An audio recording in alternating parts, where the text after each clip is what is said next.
नमस्कार, आदाब, सत श्री अकाल।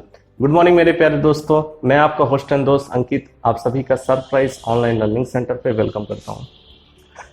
मैं आपका फिजिक्स का टीचर हूं क्लास 12th का, और इस समय आपको एनसीईआरटी का चैप्टर नंबर 6 पढ़ा रहा हूं। आज इस चैप्टर नंबर 6 का लेक्चर नंबर 4 है, जिसमें आज हम डिस्कस करेंगे कि full analysis of mutual induction के बारे में।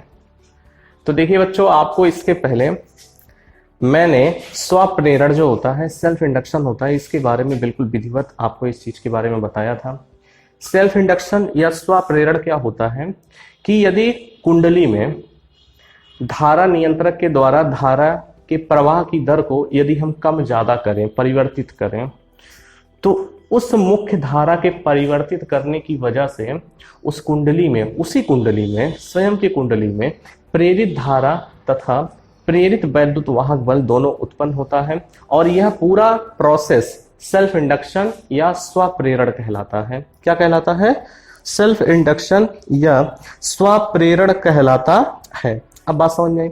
लेकिन आज जो हम टॉपिक डिस्कस करने जा रहे हैं उसके लिए हम क्या करेंगे, बात समझिए। देखिए, उसके लिए हमारे पास दो कॉइल होता है। धारा, जो मुख्य धारा है, किसी और कॉइल में बहेगी, लेकिन जो प्रेरित धारा जो उत्पन्न होगा या प्रेरित वैद्युत वाहक बल है या फ्लक्स में जो परिवर्तन होगा वो दूसरे विभव में होता है। ये बात आपको समझ में आई? मतलब दूसरे वाले कुंडली में होता है, तो इसीलिए इसका नाम है अन्योन्य प्रेरण। मतलब कि अन्य किसी कुंडली में प्रेरक मतलब आपका वैद्युत वाहक बल उत्पन्न होता है। ये बात समझ में आ गई है? जैसे आइए इस बात को हम समझेंगे कैसे क्या ये फेनोमेना होती है, इस बात को समझिए। इसके लिए बच्चों हम दो कॉइल लेते हैं, पहले एक डायग्राम बनाते हैं, फिर चीजों को समझते हैं हम। एक बात ध्यान में रखेंगे, जब कभी भी हम म्यूचुअल इंडक्शन की बात करते हैं, अन्योन्य प्रेरण की बात करते हैं, तो हम, इसका मतलब होता है अन्योन्य प्रेरण। आप लिखना चाहे तो लिख लेंगे यहाँ पे, क्या बोलेंगे इसको? अन्योन्य प्रेरण। ठीक है। इसके लिए हमें कितनी कुंडली चाहिए? दो। एक कुंडली में धारा बहेगी और दूसरे में हमारा प्रेरित वैद्युत वाहक बल या प्रेरित धारा उत्पन्न होगी। अब देखिए, जैसे यहां पे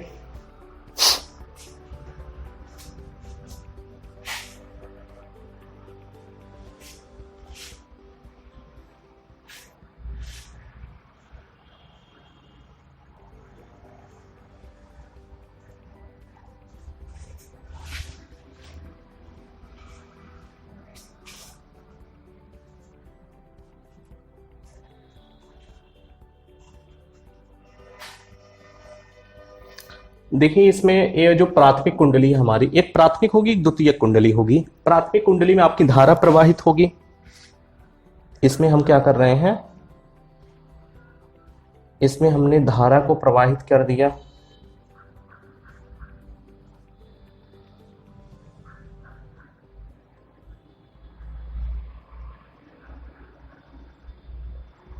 इसमें हमने क्या कर दिया, धारा को प्रवाहित कर दिया। ये आपकी धारा नियंत्रक है और इसमें करंट फ्लो करना स्टार्ट कर दिया। एक ऐसी कुंडली है बच्चों, तो हम इसको प्राथमिक कुंडली कहेंगे।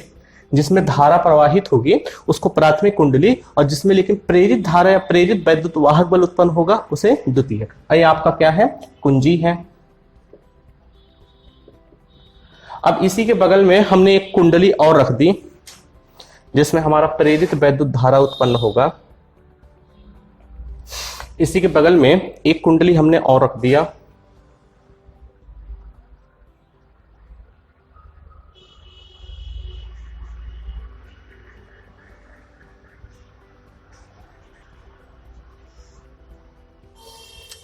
इसी के बगल में हमने कुंडली रख दिया। अब लेकिन इसमें जो है, इस कुंडली में हम धारा नियंत्रक या धारा नहीं प्रवाहित करेंगे, बैटरी वगैरह नहीं लगाएंगे।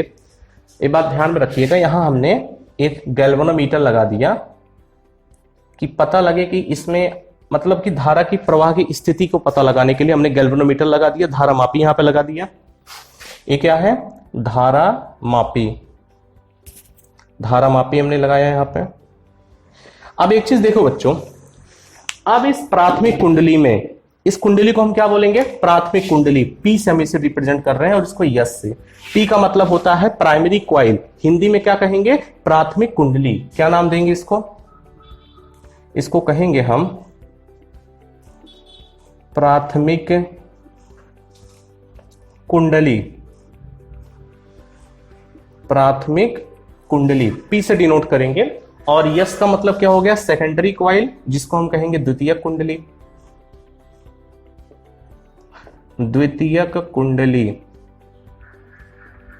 अब इस द्वितीयक कुंडली में क्या जनरेट होगा? आपका प्रेरित धारा। क्या होगा बच्चों? इसमें प्रेरित धारा इसमें जनरेट हो जाएगी और इसमें आपकी मुख्य धारा आई बह रही है।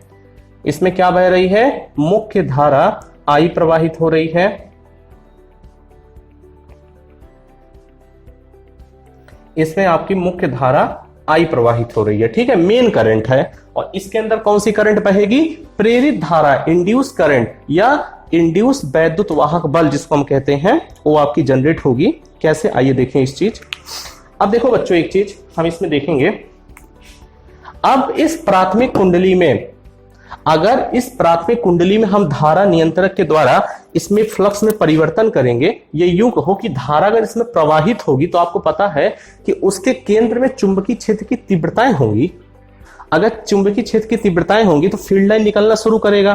तो मैंने देखा यहां पे फील्ड लाइन निकलना शुरू कर दिया। यहां से इस टाइप में, यहां से देखिए फील्ड लाइन निकलेंगी। अब यहां जाके फ्लक्स में परिवर्तन करेगा।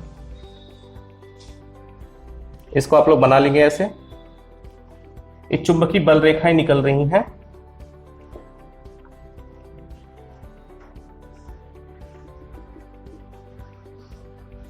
चुंबकीय बल रेखाएं दूसरे कुंडली में फ्लक्स का परिवर्तन करने का कार्य करेंगी, तब जाकर के यहां प्रेरित वैद्युत वाहक बल उत्पन्न होगा। अब देखिए, अब बात को बहुत ध्यान से समझिए। यहां पर भी हम प्रेरित धारा बना दें।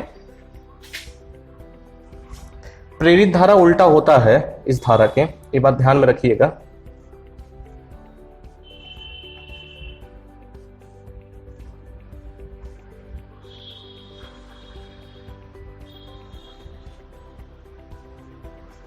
ठीक है। अब देखिए, इस पूरे हम फेनोमेना को समझेंगे कि इस पूरी प्रक्रिया को समझते हैं। देखिए, अगर जब कभी भी हम बात करते हैं म्यूचुअल इंडक्शन की या अन्योन्य प्रेरण की मैं बात करता हूं, तो उसके लिए कितनी कुंडली चाहिए? 2 कुंडली चाहिए। एक होती है प्राथमिक कुंडली, एक होती है द्वितीयक कुंडली। कौन कौन सी? एक प्राथमिक होती है और एक द्वितीयक होगी। प्राथमिक कुंडली में क्या कहेगी? मुख्य धारा बहती है। प्राथमिक कुंडली किसको कहेंगे?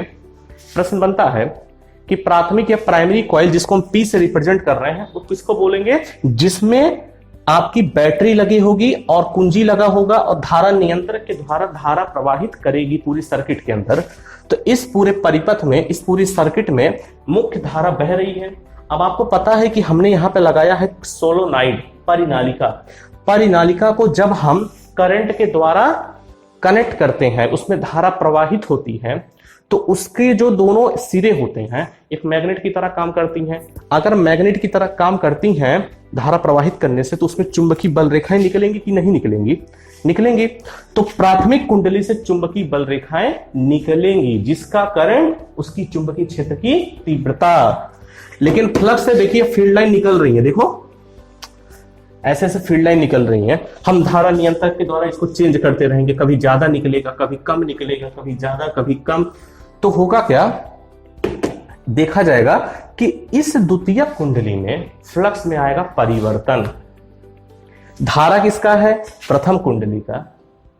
प्रेरित धारा या प्रेरित वैद्युत वाहक बल किसकी है? द्वितीयक कुंडली का। और यही पूरी फेनोमेना, यही पूरा प्रोसेस हमारा कहलाता है क्या? म्यूचुअल इंडक्शन कहलाता है। क्या कहते हैं बच्चों? म्यूचुअल इंडक्शन कहते हैं। अन्योन्य प्रेरण कहते हैं। अब हम इसकी डेफिनेशन की तरफ बढ़ते हैं, तो लिखेंगे आप सब कि किस तरीके से हम इसको समझते हैं। आइए देखिए, यहां पे लिखिए। लिखेंगे, यदि हम 2 कुंडलियों को पास पास रखकर इसमें लिखेंगे, यदि हम 2 कुंडलियों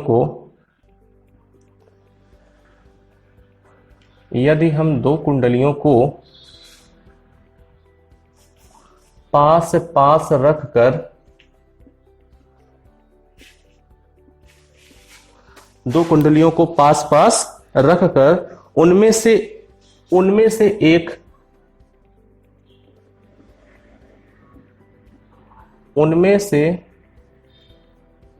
एक को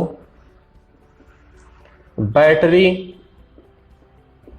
अब देखिए उनमें से एक का मतलब है कि दो कुंडलियां हैं आपके पास, तो एक को हम क्या करेंगे, बैटरी से कनेक्ट करेंगे। बैटरी के द्वारा वैद्युत धारा प्रवाहित करें, बैटरी के द्वारा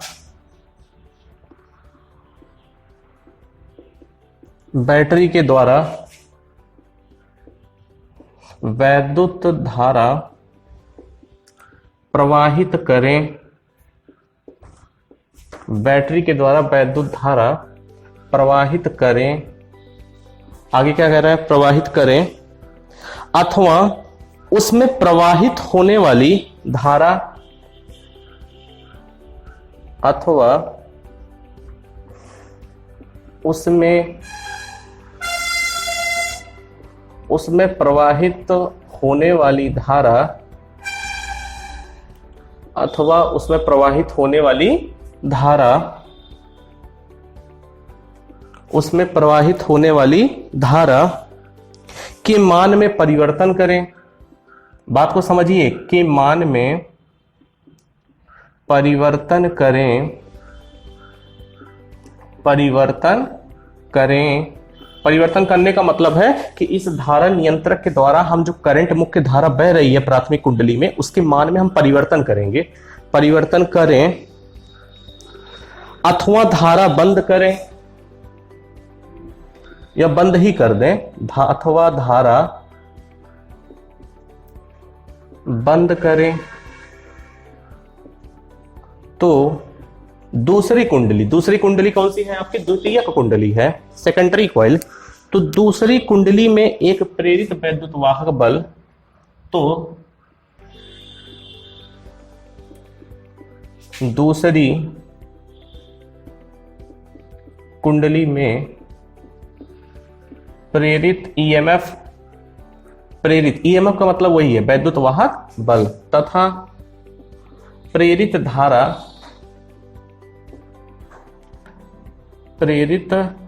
धारा उत्पन्न होती है। क्या होती है बच्चों, उत्पन्न होती है, किसमें, इस सेकेंडरी कॉइल में, द्वितीयक कुंडली में प्राथमिक प्रेरित धारा उत्पन्न होती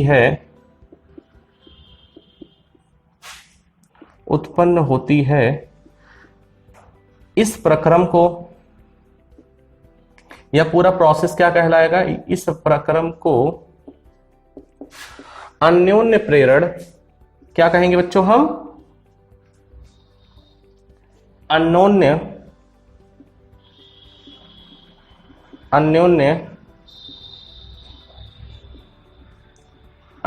प्रेरण या म्यूचुअल इंडक्शन कहते हैं। क्या कहते हैं, म्यूचुअल इंडक्शन या अन्योन्य प्रेरण कहते हैं। ये बात समझ में आ गई आपको, कोई डाउट नहीं है यहाँ पे। चलिए अब देखिए यहाँ पे प्राथमिक कुंडली का, देखिए पहली कुंडली को हम प्राथमिक कुंडली कहते हैं, जिसको हम पी से लिख रहे हैं। हमारी जो पहली कुंडली है हम क्या कहेंगे, प्राथमिक कुंडली, जिसको हम पी से दिखाएंगे, तथा दूसरी कुंडली को हम द्वितीय कुंडली या सेकेंडरी कॉइल हम एस से डिनोट करेंगे। तो यहाँ पे लिखेंगे कि स्टार लगा के या ऐसे लिख लें, एक लाइन छोड़ के लिखेंगे, पहली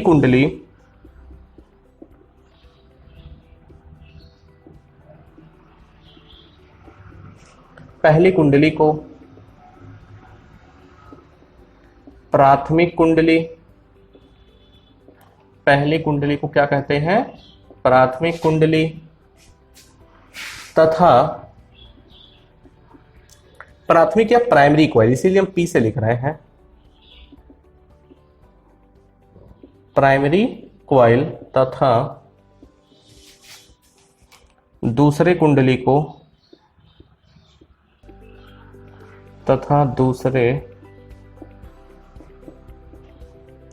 दूसरे कुंडली को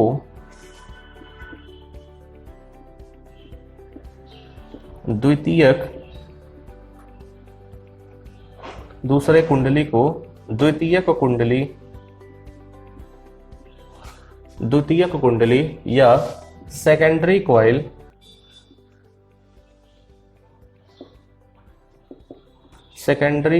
कहते हैं। क्या कहते हैं? सेकेंडरी कॉइल कहते हैं। इसका आप स्क्रीनशॉट ले लो।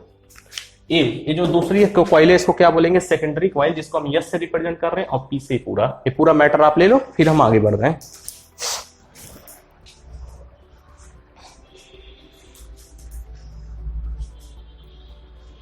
ओके, चलिए अब इसके बाद अगले टॉपिक पे बढ़ते हैं। अन्योन्य प्रेरण गुणांक, अगली हेडिंग आपकी हो जाएगी अन्योन्य प्रेरण गुणांक।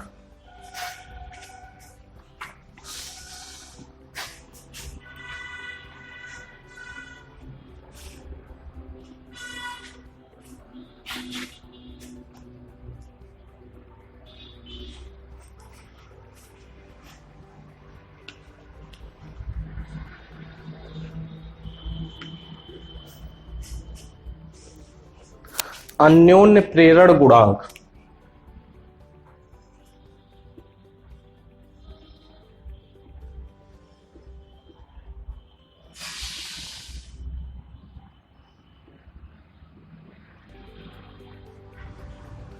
अन्योन्य प्रेरण गुणांक तथा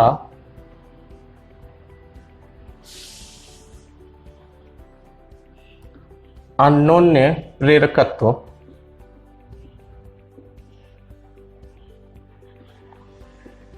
ठीक है, इसको इंग्लिश में कहते हैं हम कोफिशिएंट ऑफ, इंग्लिश में हम कहेंगे कोफिशिएंट ऑफ म्यूचुअल इंडक्शन। क्या बोलेंगे? Coefficient of mutual inductance. ठीक है, अब देखिए म्यूचुअल इंडक्टेंस की जो प्रोसेस थी हमने समझ लिया। क्या समझा? कि उसमें दो कुंडली होगी, दो कॉइल होंगे, एक प्राइमरी कॉइल होगी, दूसरी सेकेंडरी कॉइल होगी। प्राइमरी कॉइल में हमारी मेन करंट फ्लो करेगी और उस मेन करंट की फ्लो करने की वजह से उसमें मैग्नेटिक फील्ड निकलेगा, जिसके कारण दूसरे कुंडली में क्या होगा बताइए? उसमें फ्लक्स जनरेट होगा, उसमें फ्लक्स में परिवर्तन होगा, प्रेरित वैद्युत वाहक बल तथा प्रेरित धारा उत्पन्न होगी। पूरा प्रोसेस हमारा कहलाएगा म्यूचुअल इंडक्शन। लेकिन बच्चों अब हम यहां पे सीखेंगे क्या कि उस कॉफिशिएंट का मान क्या होगा। जैसे हमने स्वप्रेरकत्व गुणांक देखा था हमने कि N phi is equal to L I होता है, कुछ ऐसा भी यहां भी होगा। तो इस चीज को समझेंगे और देखेंगे कैसे। तो चलिए लिखते हैं, यहां पे लिखेंगे क्या? चलिए लिखिए माना कि प्राथमिक कुंडली में हम पहली कुंडली, जब भी मैं प्राथमिक कुंडली बोलूं तो पहली कुंडली के लिए धारा कितना होगा? I1। बात समझ गए? और जो फ्लक्स में परिवर्तन हो रहा है दूसरी कुंडली है, फाई 2 किसका होगा? दूसरी कुंडली का। लेकिन करंट किसकी होगी? प्राथमिक कुंडली, प्रथम कुंडली I1 होगा और फ्लक्स क्या होगा? फाई 2 होगा। क्लियर है? तो चलिए लिखते हैं यहां पे, माना कि प्राथमिक कुंडली में I1 धारा प्रवाहित हो रही है। लिखेंगे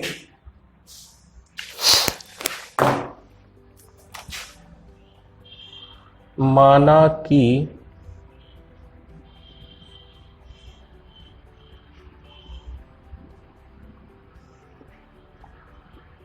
कि प्राथमिक कुंडली में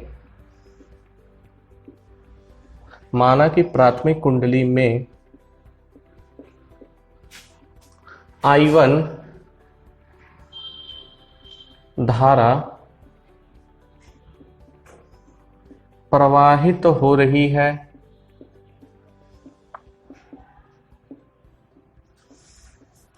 माना कि प्राथमिक कुंडली में I1 धारा प्रवाहित हो रही है। आगे लिखेंगे, आगे लिखिएगा, इस धारा के कारण द्वितीय कुंडली में, इस धारा के कारण द्वितीयक कुंडली में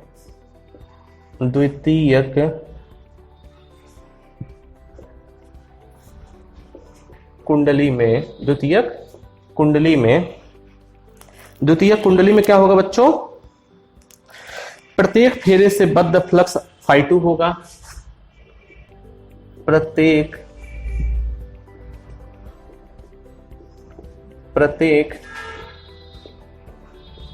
फेरे से बद्ध फ्लक्स, प्रत्येक फेरे से बद्ध फ्लक्स φ2 होगा। ये बात क्लियर हो गई। टोटल फ्लक्स कितना है यहां पे φ2 है। यदि द्वितीयक कुंडली में यदि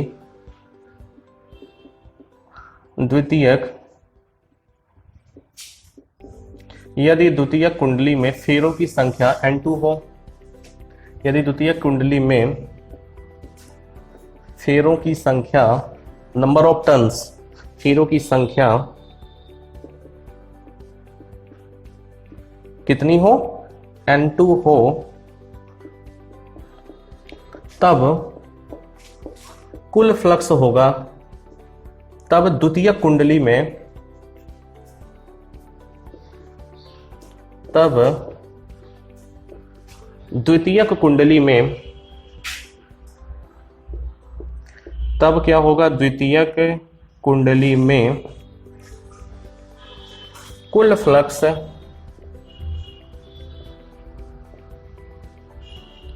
बताइए। द्वितीयक कुंडली में अगर प्रत्येक फेरों से अगर हम फ्लक्स φ2 है और टोटल फ्लक्स n2 है, तो टोटल फ्लक्स आपकी कितनी हो जाएगी, n2 φ2 होगी।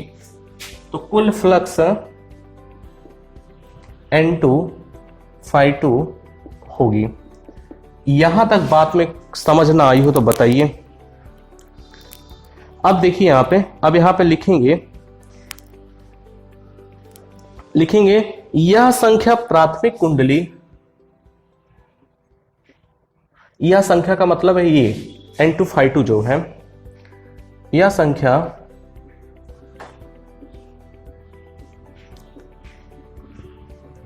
प्राथमिक कुंडली, यह संख्या प्राथमिक कुंडली में प्रवाहित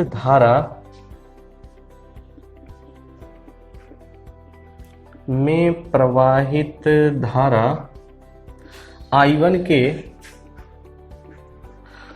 अनुक्रमानुपाती होगा। क्या होगा, I1 के अनुक्रमानुपाती होगा।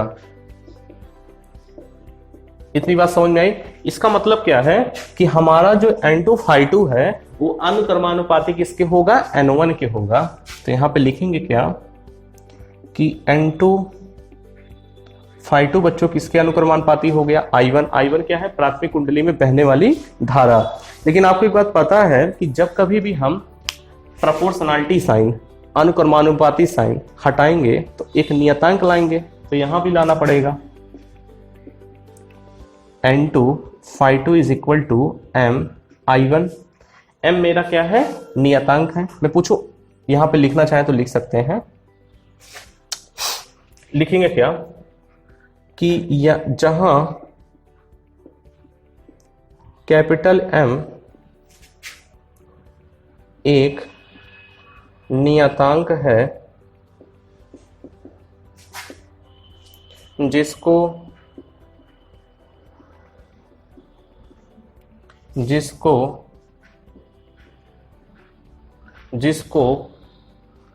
अन्योन्य प्रेरण गुणांक कहते हैं, जिसको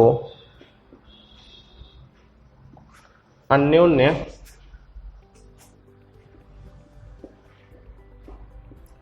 प्रेरण गुणांक कहते हैं। क्या कहते हैं, अन्योन्य प्रेरण गुणांक कहते हैं।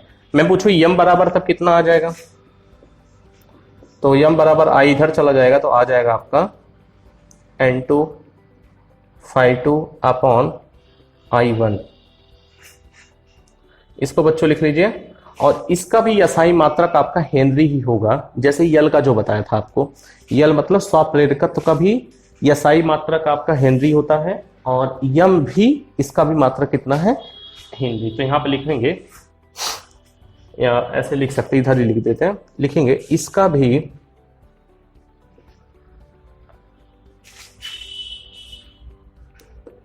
इसका भी SI मात्रक, इसका भी SI मात्रक हेनरी H होता है, हेनरी H होता है। ठीक है, इसका भी SI मात्रक हेनरी H होता है। इतना आप लोग लिख लो, फिर आगे हम इसका प्रेरित वैद्युत वाहक बल से संबंध बताएंगे कि कैसे करते हैं। ठीक है, तो चलिए इतना आप लोग लिख लो, पहले स्क्रीनशॉट ले लीजिए इतना।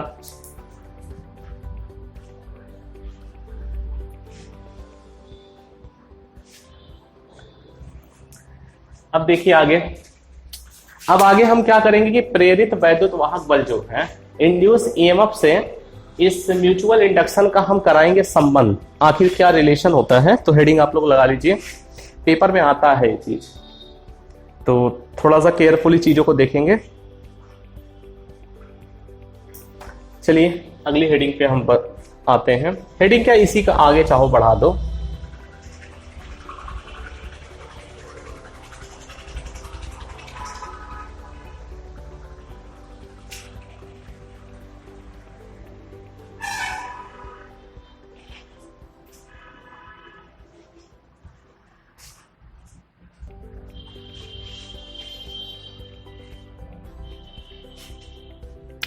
चलिए बच्चों हेडिंग आप लोग लगा लीजिए।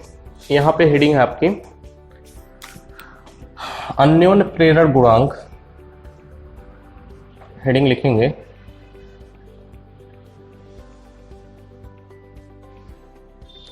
अन्योन्य प्रेरण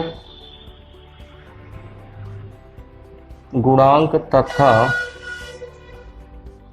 प्रेरित वैद्युत वाहक बल, प्रेरित वैद्युत वाहक बल में संबंध, बल में संबंध।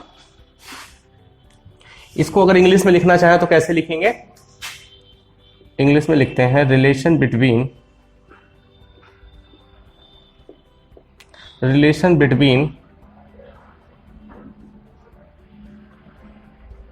induced EMF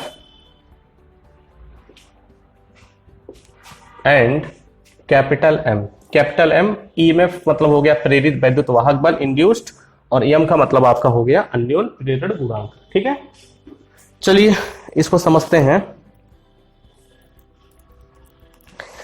लिखेंगे यदि प्राथमिक कुंडली में,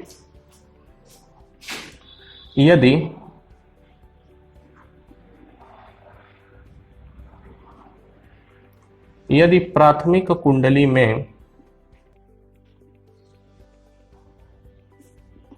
यदि प्राथमिक कुंडली में धारा प्रवाहित करने पर, धारा प्रवाहित करने पर,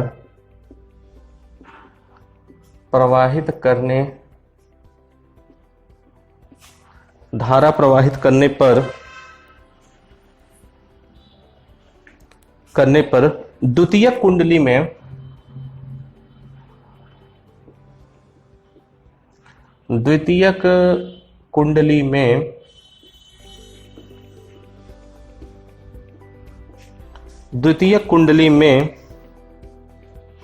उत्पन्न प्रेरित वैद्युत वाहक बल, उत्पन्न प्रेरित वैद्युत वाहक बल, उत्पन्न प्रेरित वैद्युत वाहक बल E2 हो, तब फैराडे के नियमानुसार, तब माइकल फैराडे जो थे, तब फैराडे के नियमानुसार, फैराडे के नियमानुसार क्या होगा बच्चों, हम जानते हैं तो फैराडे के नियमानुसार क्या हो जाएगा, E2 बराबर, भाई फैराडे ने ऐसा ही कुछ तो बताया था, E2 बराबर minus N2 d∅2 upon dt, यही तो होता है, फैराडे ने ऐसा ही कुछ बताया था। लेकिन अभी भी मैंने आपको बताया कि जो, अच्छा एक काम करिए, n को अंदर लेके चले जाइए, फिर उसके बाद बता रहे हैं, माइनस इस n को अंदर लेके चले जाइए तो क्या हो जाएगा, N2 ∅2 अपॉन dt। लेकिन बच्चों अभी भी बताया आपको N2 ∅2 जो है ये किसके बराबर होगा, यम Li के बराबर होगा। अभी जस्ट पहले बताया अगली टॉपिक में, पिछली टॉपिक में, तो यहां पे लिखेंगे चूंकि N2 ∅2 इज इक्वल टू कितना होता है, N2 ∅2 is equal to mi1, तो हम क्या करेंगे, यहां पे mi1 की वैल्यू ले जाके यहां पे पुट कर देंगे, यहां पे वैल्यू पुट करेंगे तो कितना हो जाएगा, E is equal to minus D, और N2 और ∅2 के स्थान पे हम क्या लिखेंगे, mi1 अपॉन dt। ठीक है, अब देखिए यहां पे m हमारा कांस्टेंट है, उसको हम बाहर कर देंगे, m कांस्टेंट है उसको क्या करेंगे, बाहर करेंगे, तो यहां कितना हो जाएगा, E is equal to minus m di by dt होगा, कितना हो जाएगा, E is equal to minus m di by dt संबंध होता है। यह हम इसको यम की तुलना में लिखना चाहें तो कैसे लिखेंगे, m के रूप में, तो यहां से आ जाएगा कि यम बराबर minus E upon D I by D T होता है, minus E upon D I by D T होता है। इतना आप लिख लो, फिर एक स्टेटमेंट लिखाएंगे तब जाके कंप्लीट हो जाएगा। कभी कभी पूछ लेता है यहां से कि किस कंडीशन में ऐसा पूछेगा, संख्यात्मक मान के बराबर, कि m का संख्यात्मक मान E के बराबर कब होगा। बात समझिए, m बराबर E कब होगा भाई, जब धारा परिवर्तन की दर जो है, धारा के परिवर्तन की दर 1 आ जाए, भाई di बाई डी टी बराबर 1 हो जाए, संख्यात्मक मान तब होगा क्या, m is equal to E हो जाएगा, संख्यात्मक रूप से, माइनस E नहीं लिखेंगे, समझेंगे, संख्यात्मक रूप से मॉड लग जाएगा। ठीक है, इतना आप लोग लिखो, फिर आगे बता रहे हैं, इतना लिखें।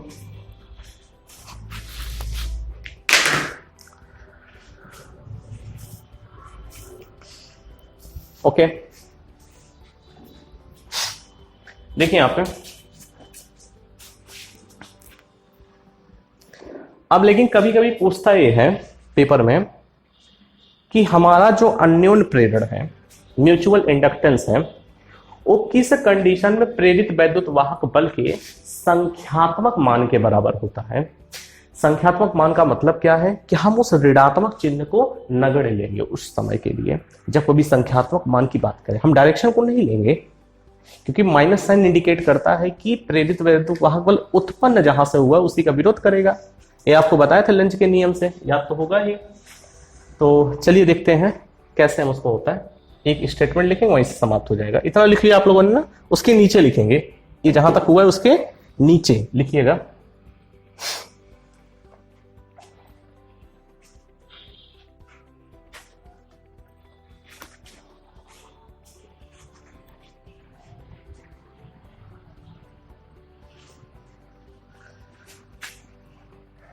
चलिए लिखेंगे,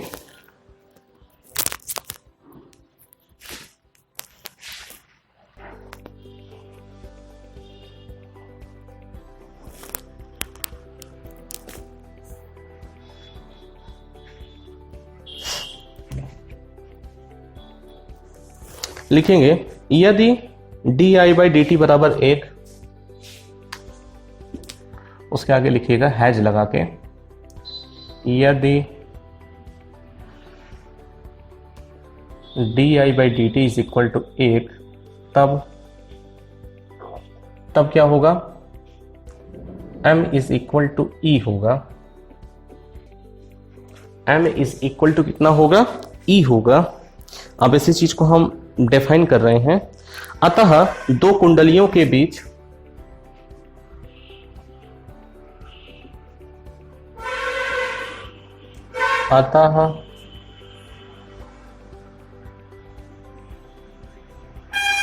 दो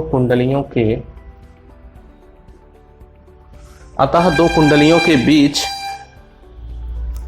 अन्योन्य प्रेरण गुणांक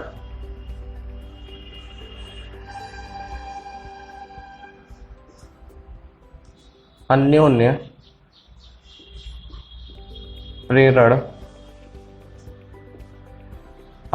प्रेरण गुणांक किसी एक कुंडली के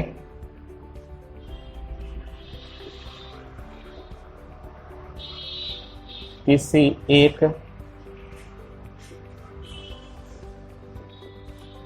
एक कुंडली के उस प्रेरित वैद्युत वाहक बल के उस प्रेरित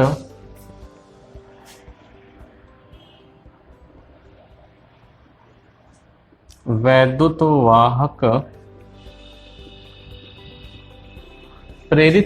वाहक बल के संख्यात्मक मान के बराबर होता है कि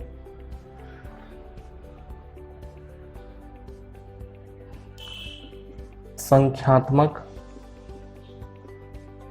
मान के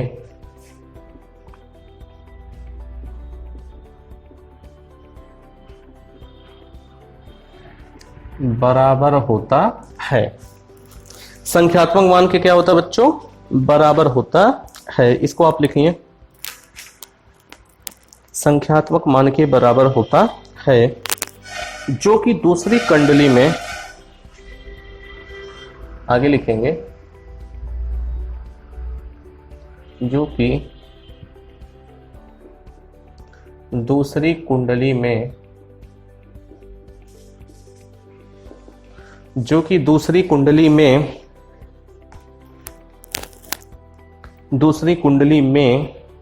धारा परिवर्तन की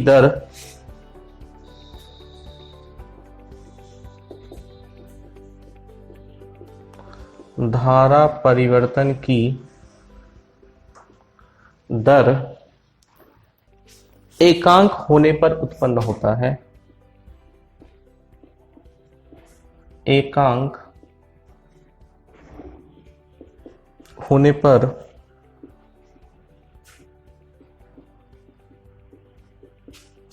उत्पन्न होती है या उत्पन्न होता है। ठीक है बच्चों, इतना लिख लीजिए, इसका स्क्रीनशॉट ले लो, फिर आगे बढ़ेंगे हम लोग अगले टॉपिक की तरफ। अभी ये समाप्त नहीं हुआ है, अभी बहुत सारी चीजों को देखेंगे।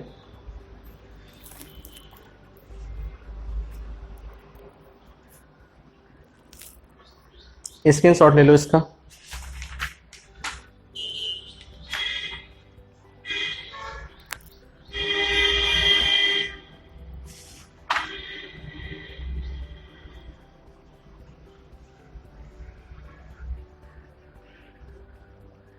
चलिए आगे बढ़ते हैं।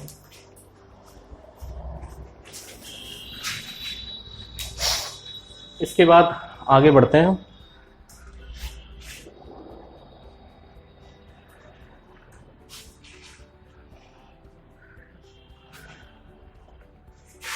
हेडिंग लिखेंगे, दो समतल कुंडलियों के बीच अन्योन्य प्रेरण। हेडिंग आप लोग लगा लीजिए, कई बार इंपॉर्टेंट भी ये चीज आया हुआ पेपर में। दो समतल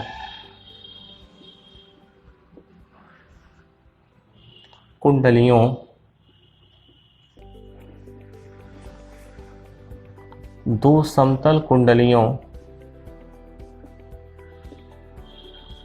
के बीच अन्योन्य प्रेरण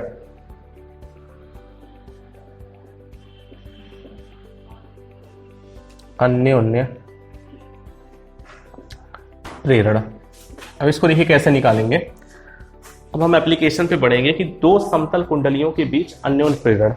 चलिए इतना लिखिए, फिर इसका भी डेरिवेशन हम कराते हैं।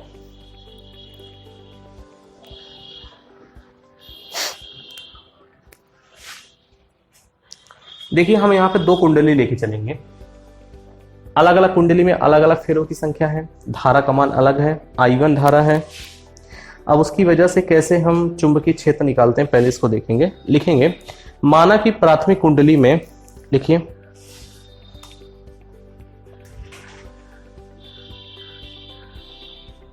माना कि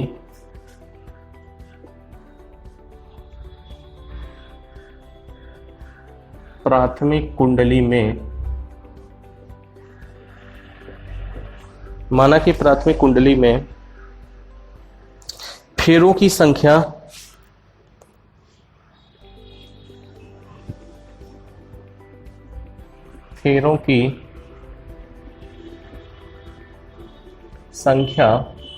N1 है तथा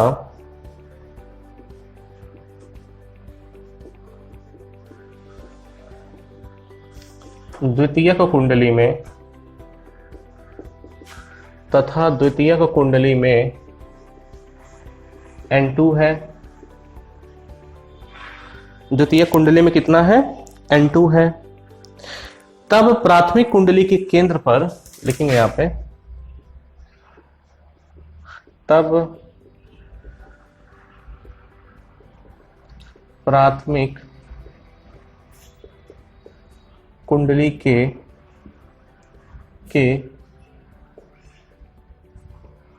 केंद्र पर चुंबकीय क्षेत्र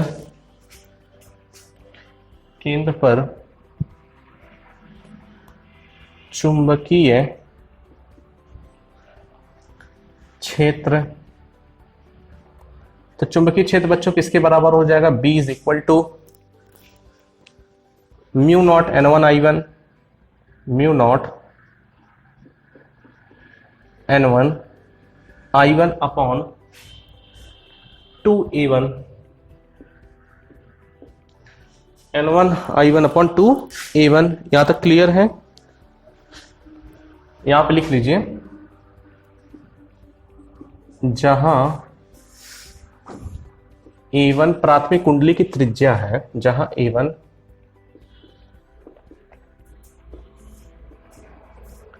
प्राथमिक कुंडली की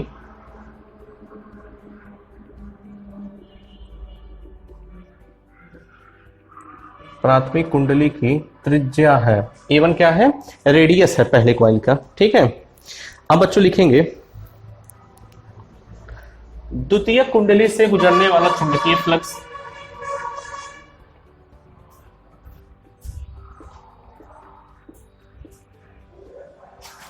द्वितीयक कुंडली से गुजरने वाला चुंबकीय फ्लक्स,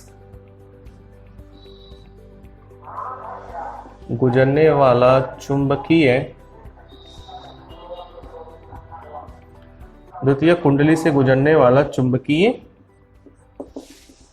फ्लक्स है, किसके बराबर हो जाएगा? किसके बराबर होगा? हमारा जो फ्लक्स है फाई, क्या हम इसको लिखेंगे? फाई2। फाई2 बराबर किसके होगा? बी ए के होगा। किसके बच्चों? बी ए के होगा, ठीक है। और यहां पर ए बराबर कितना है? देखिए यहां पे ए आपका होगा दूसरे कुंडली का। दूसरे कुंडली की त्रिज्या अगर हम A2 ले रहे हैं तो एरिया कितना हो जाएगा उसका? पाई आर पाई A2 का स्क्वायर हो जाएगा, ठीक है। देखिए यहां पे चूंकि यहां पे लिखेंगे A बराबर पाई A2 का स्क्वायर, दूसरे कुंडली की त्रिज्या हमने A2 मान लिया और B का मान यहां पे है, दोनों मान उठा के रख दीजिए। तो यहां से फाई2 बराबर कितना आ जाएगा? Mu naught N1 I1 upon 2A1 और ब्रैकेट में यहां कितना लिखेंगे? पाई A2 का स्क्वायर, ठीक है। इतना लिखिए, एक मिनट रुकेंगे फिर उसके बाद लिखते हैं। इतना लिखिए बच्चों पहले।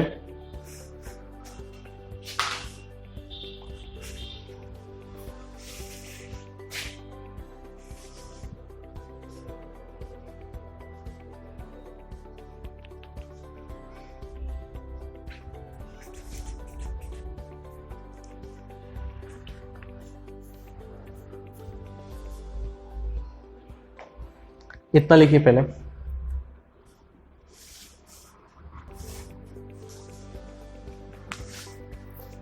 अब देखिए क्या करते हैं,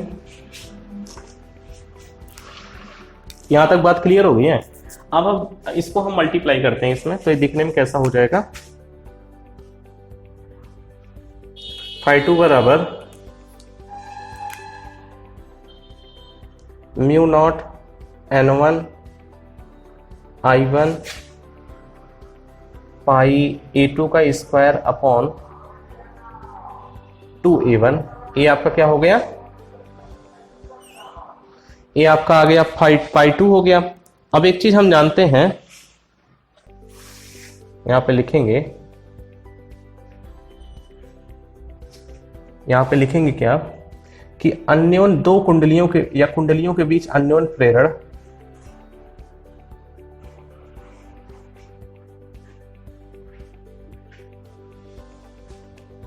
के बीच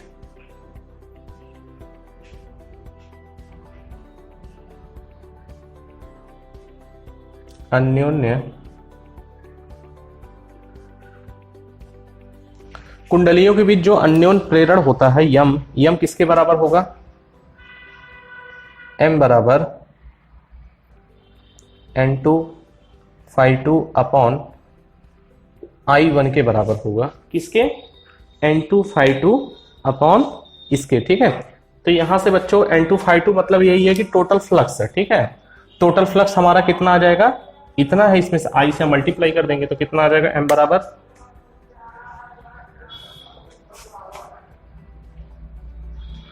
म्यू नॉट n1 I1 पाई A2 का स्क्वायर अपॉन I1 और 2A1 आ गया। ठीक है, अब I1 से I1 कैंसिल हुआ तो यहां से बच्चों m बराबर कितना आ गया, म्यू नॉट n1 पाई A2 का स्क्वायर 2A1।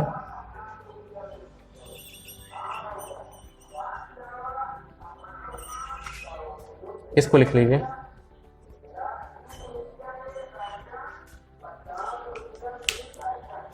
ठीक है, इतना होता है। अब इसको लिख लीजिए, एक बार समझा देंगे चीजों को, आपको आ जाएगा।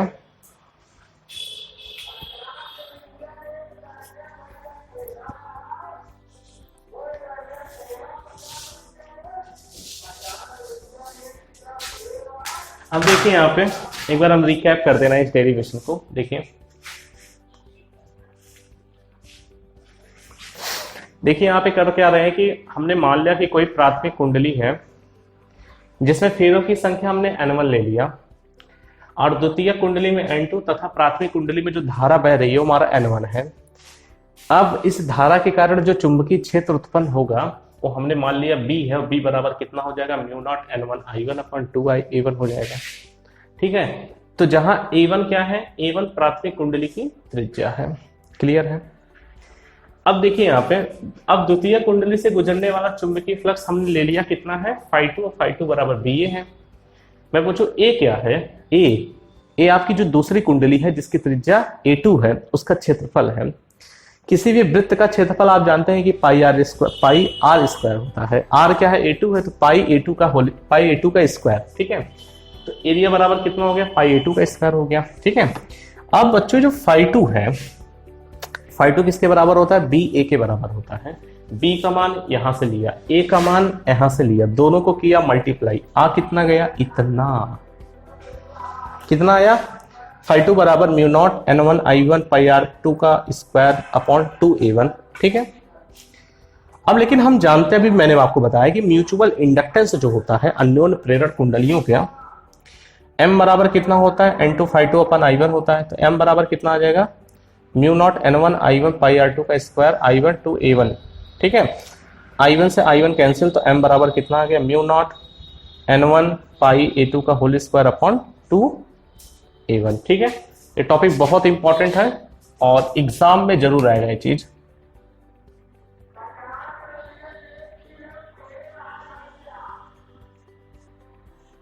ठीक है, तो एग्जाम में 100% ये चीज आने वाला है, तो आप इसको ध्यान में रखिए।